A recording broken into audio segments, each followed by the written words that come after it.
7 अगस्त सना 1947 का दिन था। Mohammad Ali Jinnah viceroy Lord Mountbatten के तैयारे से अपनी छोटी बहन फातिमा जिन्ना के साथ कराची के लिए रवाना हो रहे थे। हरचंद के जिन्ना की शनाख्त से मुंबई का ताल्लुक ज्यादा है, लेकिन उन्होंने सना 1940 से 1947 के दरमियान ज्यादातर वक्त दिल्ली में ही गुजारा था। इस दिन उन्होंने तपती गर्मी के बावजूद शेरवानी पहनी थी, जबकि आमतौर पर वो सूट पहनते थे।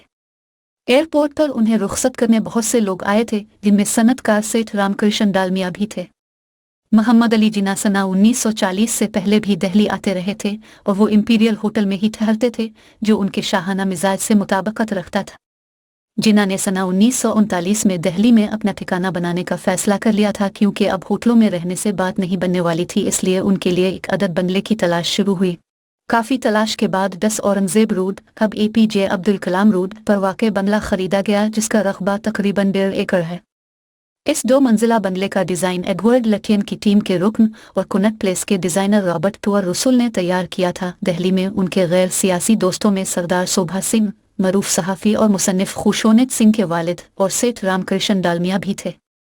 डालमिया की बेटी और दी सीक्रेट डायरी ऑफ कस्तूरबा की मुसन्निफा नीलमा डालमिया ने बताया, मेरे वालिद सेठ राम के मोहम्मद अली जिन्ना के साथ करीबी ताल्लुकात थे। जिन्ना का हमारे अकबर रोड और सिकंदरा रोड पर वाक़ बंगलों में बाकायदगी से आना जाना रहता था। हमेशा के लिए दिल्ली छोड़ने से एक दिन कबल डालमिया के सिकंदरा रोड वाले बंगले पर जिन्ना को खाने पर बुलाया। उनकी बहन फातिमा जिन्ना भी आए। रामकृष्ण डालमिया की बीवी नंदनी डालमिया भी मेज़बानी कर रही थी। नीलमा बताती हैं, चूंकि अगले दिन जिन्ना जा रहे थे, इसलिए माहौल में उदासी का पहलू शामिल था।